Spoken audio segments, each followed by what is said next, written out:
Hello. Today I'm going to show you a dice, how to program a dice on your microbit. Now it's very straightforward, but it's also going to be I'm going to show you a yes and no at the same time. So delete those. Again, we're going to start on a button.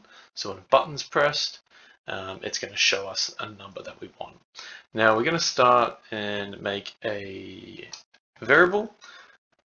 Random number, because we want a random number, and we're going to chuck the set just in here. Now, depending on how many, if you wanted to imitate a certain sided die, so in other words, this would imitate a 6-sided die because there's 6 options for it to choose between 1 and 6. You can choose whatever. You could do 8, you could do 20. I'm just going to show you a 5er. Okay, because it's the same concept. Once you start, it's very much the same. So we're going to go to our logic. We're going to get one of the conditionals here, and then we're going to get the comparison. Put it in the top.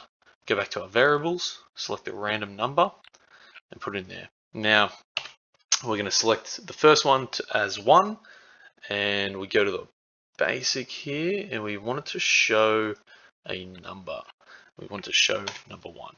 Now again, no point going through all these when you can just copy and paste it. So grab this one, Control C is to copy, Control V is to paste. Now that is only going to work on your Microsoft computers. So we've got 1 there, we've got 2, show number 2, we've got 3.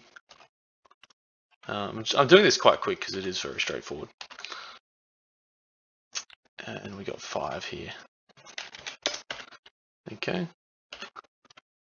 And now this randomly, if we go to the virtual microbit up here, we press A, and it shows us a random number.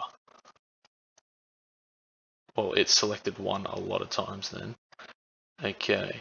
Now, what I would like you guys to add before it, just so it's a little bit better, because say you were just using a dice at the time, and then you go to use the dice again, or the random number generator essentially is what this is.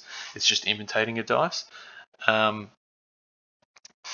What you want it to do is just say anything realistically. You almost just want the front part to reset, so the LEDs to reset. So say number 2 was showing up on here, say you hit the button A again to essentially roll the dice again, and number 2 came up again, you might mistake that you haven't pressed the button. So if you have like a string showing, so for example, roll, you can't get confused. As soon as the number comes up, that's the number, that's how many squares you have to move, or whatever the number's for. Alright, and that's how you do a random dice. Now, I'll end it here and I'll start another video for the yes, no. Thanks for watching. Hope you enjoyed.